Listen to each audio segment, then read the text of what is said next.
suspect! Coming to get you, Bobber. Walter's got Nards!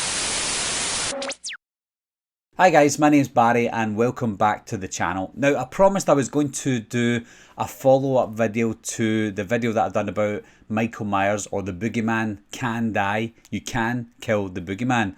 Because I got a lot of comments on it, a lot of hate comments, a lot of good comments as well. But I thought I would elaborate on that video because I spoke about H20 at length in many videos. I spoke about this contract that doesn't exist in length as well. But I thought I would give an updated video on some of the findings that I had as well, some of the videos, some of the interviews that I've watched over the past few weeks, and just amalgamate everything into the one video. Now, before we begin, and I'm going to say this a lot of times before I actually begin the video, I don't take offence to anything. You know, if somebody wants to challenge my videos, that's fine. You know, I love a good debate. I actually love debating with people. I love disagreeing with people. And that is the beauty of YouTube, and that's the beauty of social media. I don't take offence to it. I don't start calling people names, nothing like that. I want to have a healthy debate because the things that I'm going to be talking about today is not concrete. And the things that people have mentioned to me and the counter arguments are also not concrete.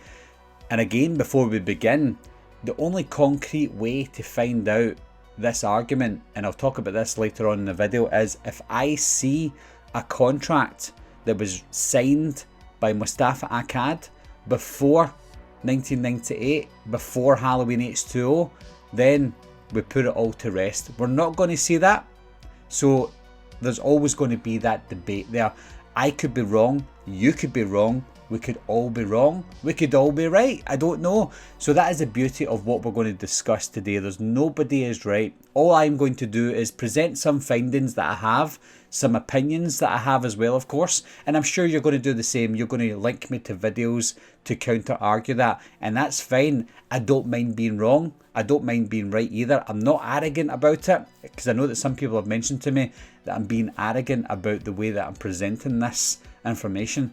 I'm not trying to be arrogant, I'm just trying to push forward my views on it, and I'm not trying to put those views onto you because I know a lot of you will have different views. This is a long intro, guys, I really do apologise, but I just want to get it out there that I take no offence, and I mean no offence either when I'm making this video. So the video is going to be mostly about that ending to Halloween H20 and the beginning of Halloween Resurrection, as well as the contract that Mustafa Akkad apparently made when filmmakers come on to do Halloween.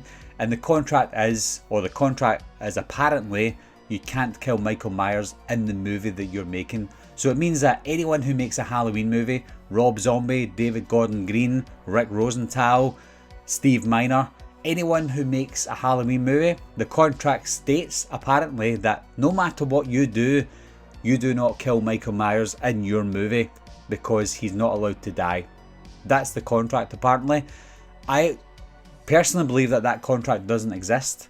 Now, I want to say I know the contract doesn't exist because it's a stupid contract and no movie maker would agree to anything like that, because you want to have the creative control to kill a character if you want them to die in that movie. And it's up to Mustafa Akkad to do what he wants in future movies, whether that be the same timeline, a remake, a reboot, a prequel, a sequel, whatever you want to do. Then Mustafa Akkad has the power to bring Michael back when he wants. That's never a debate. The debate is, I don't believe there was a contract where you can't kill Michael Myers in your movie that you're making. And I will give my arguments throughout this video for that. And that obviously brings us to Halloween H20 as well, with Michael getting his head chopped off, or the paramedic getting his head chopped off in Halloween H20. It's a prime example. That's the reason I'm bringing in H20, is because it's a prime example of Michael Myers dying on screen. He's died on screen before, and we'll talk about that as well, but H20 is the prime example. Now, I've saw many interviews with Jamie Lee Curtis, and you've linked me to many interviews with Jamie Lee Curtis saying that, oh, it was in the contract all along, you know, Michael couldn't die. I gave them my idea for Halloween H20. This is my idea. This is me pretending to be Jamie Lee Curtis. It's my idea for bringing out Halloween H20. It's my idea to kill Michael Myers. And they thought, okay, let's run with that. And then they made the movie, or they created the script, and Jamie Lee Curtis was like, but I wanted him to die. And they're like, but we can't kill him because it's in the contract that you can't kill him. And Jamie Lee Curtis does interviews saying, and I didn't even know that. What was this all about? No, this is post-Resurrection. This is after Halloween Resurrection. This is after Halloween Resurrection critically and financially bombed. Now, she didn't do these interviews after Halloween H20 because Halloween H20 was a success critically and financially.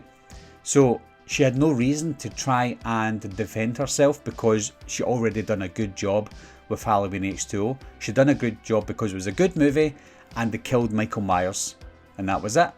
But money talks, so they wanted to bring a reason back to bring Michael Myers back. And what better reason to bring Michael Myers back than to pretend it was a different person, do a body switch? Now you're probably thinking, but they already had that idea, that was the idea all along.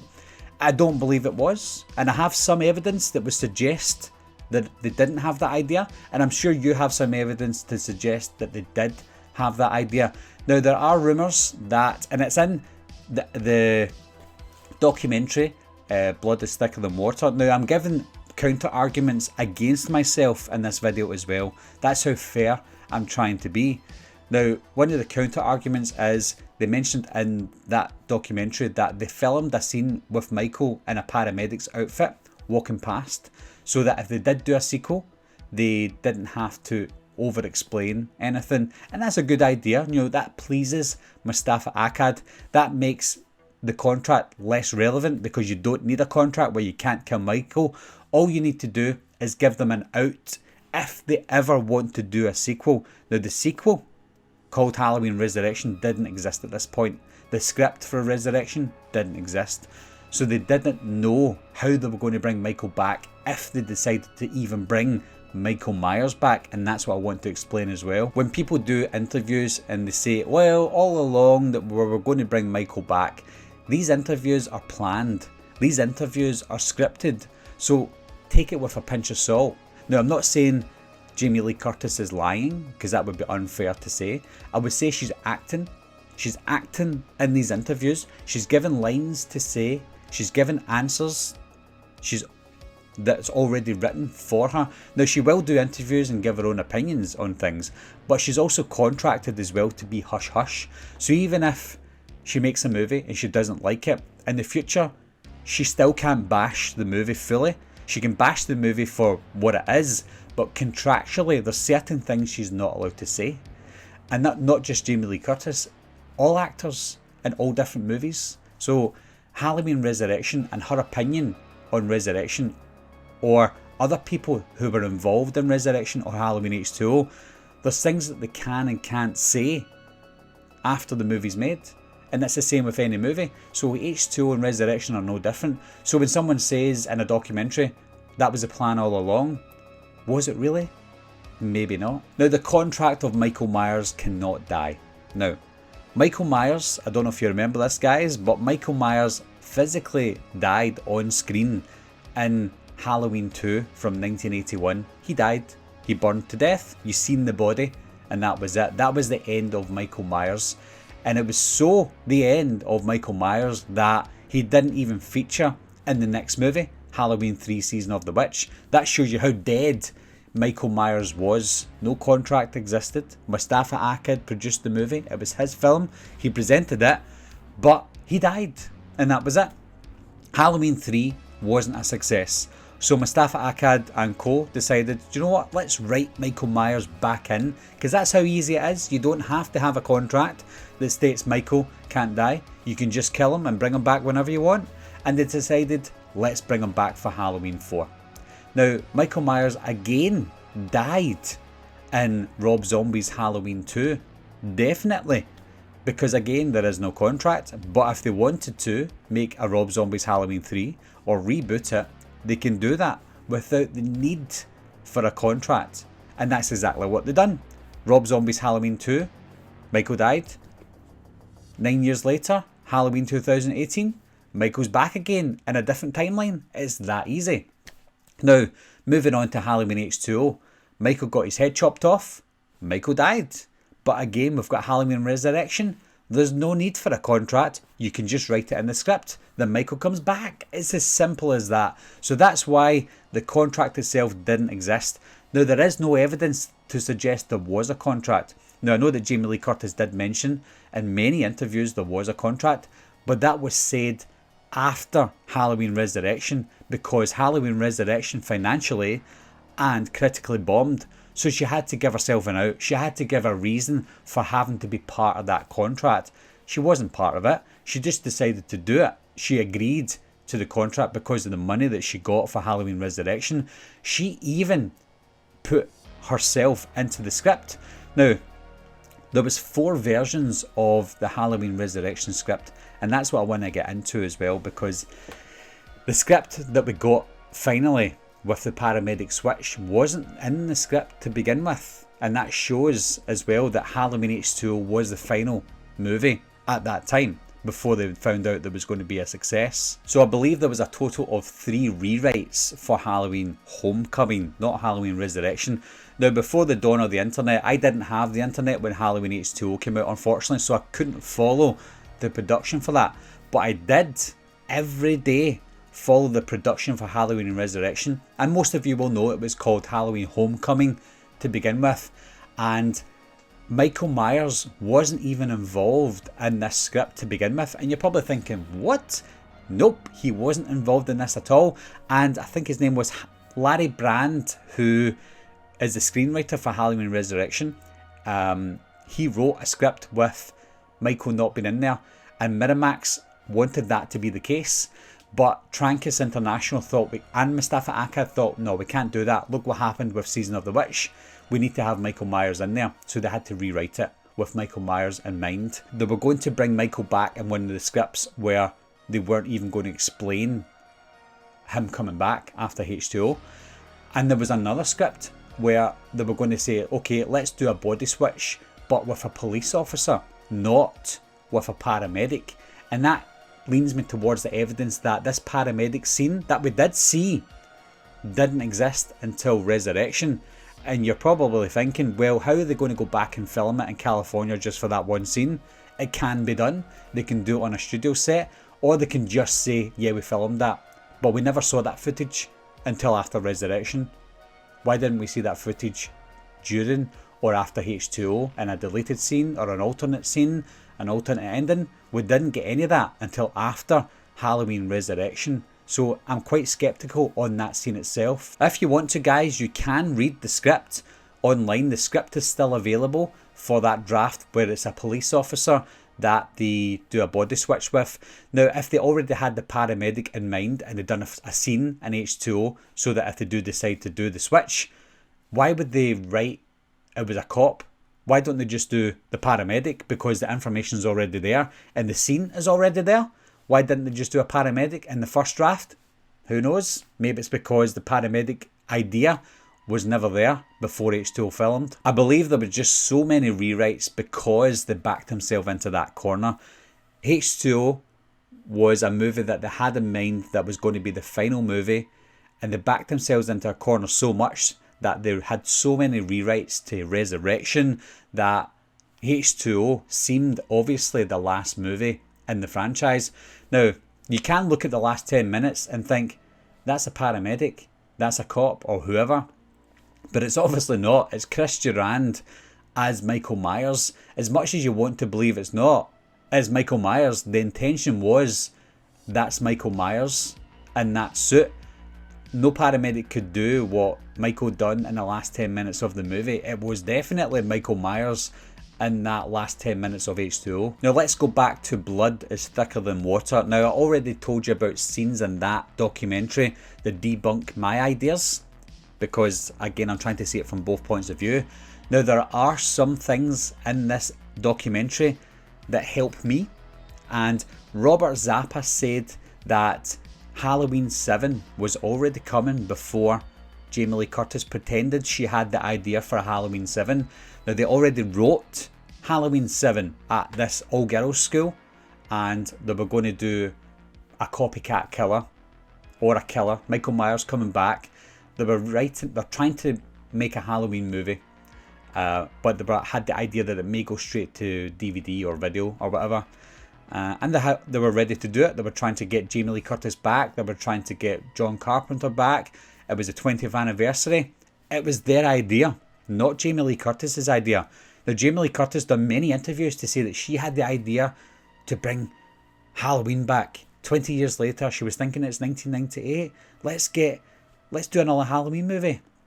We'll do it at this school. There's interviews with her saying that, but that's not the case. When I first got involved in what was Halloween 7 and would soon become Halloween H20, there was no Jamie Lee. This is all my idea, I'm gonna frickin' produce it. The idea came from Mustafa Akkad's guys. The idea came from Miramax. It's not Jamie Lee Curtis's idea, so we've already got her on an interview, maybe not lying, but bending the truth. And that's it. That's what you do as an actor. You act out an interview, and that's it. So we've already got her on screen giving false information. So the fact that she's saying, oh, there was a contract, that's why I was in a crappy movie. There's a clause in the contract with Mustafa Akkad. No. There was another scene in the documentary with Malik Akkad, the son of Mustafa. He was saying that Halloween H2O was just too successful, that they were riding on the coattails of H2O and they wanted to bring out Resurrection. So you can tell with him as well in that interview that, yeah, H2O was the end, but because it was so successful, they had to come up with an idea to bring Halloween Resurrection out. A lot of the proof that I don't have anymore is unfortunate because over 20 years ago when I read it online, most of that information is gone now about the scripts and stuff. Now there are still, like I said, the script or one of the first drafts of Resurrection is still online for you to see, so you can search for that and you can see the cop part of that as well. But there is one interview that they talk to Jamie Lee Curtis, or they talk about Jamie Lee Curtis, and they say that with all the rewrites, Jamie Lee Curtis read the script and she wanted more involvement in Resurrection. Take that how you want to. But when I followed this movie over 20 years ago, there was things about the body switch. There was things about Michael Myers not being there at all. Just the ideas that they were coming up with. They even put a thing out online. The producers put out online for us as the fans to decide what storyline we wanted to see in Halloween Homecoming, as it was called at the time. That just shows you that they had no idea what they were going to do with H2O, which meant that the ending of H2O was final at the time. There's not much more proof that you need than what you saw online from what you saw in H2O as well. But nowadays, people are only going with what they see online now. The younger audience are coming in and believing that H2O was never going to be final. And you believe everything you see in documentaries, interviews and stuff. But you have to remember, these are after Resurrection. Every interview that you've seen that's possibly proof that H2O was never supposed to be the final movie is post-Resurrection, because that's what they're told to say in the interviews. And again, I've just said it to you, that interviews or actors can lie in interviews. You know, they have the capability to lie. And I'm not saying they're all lying. I'm not saying Jamie Lee Curtis is a liar. But you've already got her on an interview saying that it was her idea to make Halloween 7. It was her idea to bring the gang back. It was her idea to do a 20th anniversary movie. It wasn't. You just watched the documentary. It wasn't her idea at all. It was Miramax's idea. It was Mustafa Akkad's idea. It wasn't Jamie Lee Curtis's idea. So there you have it. Every interview is not 100% fact. They give an interview based on what would benefit them. They're not going to go on an interview and say, yep, it was my fault. There was never that idea of a movie after H2O. We just wanted more money because we're greedy. They're not going to do that. They're not going to make themselves look stupid. Instead, they'll bend the truth just to make it look a little bit better for them. And I don't blame them for that. But don't blame us for not believing you. Anyway, guys, I've rambled an awful lot. And I don't really want to go over old ground over and over again, but at the end of the day, I don't believe there was a contract there. I don't believe that there was an idea for Halloween Resurrection before H2O even filmed, I believe the H2 was the end at the time, and that was it. I believe there was no contract at all, never, and that's it. And again, there is no proof to suggest otherwise. The only proof that I can see is interviews after Resurrection to suggest that, oh, that was the idea all along. Of course they're going to say that. And I don't ever see, and I've never saw a contract that states that Michael can't die. And that will show in Halloween Ends as well. Is Michael going to die in Halloween Ends? Quite possibly. And if he doesn't die in Halloween Ends, I'm sure his character will die eventually in that timeline, because there's only so much time you can have with that character until you have to reboot it again, or go back in time, or do another prequel, or do a remake or whatever. But Michael can die, and that's it.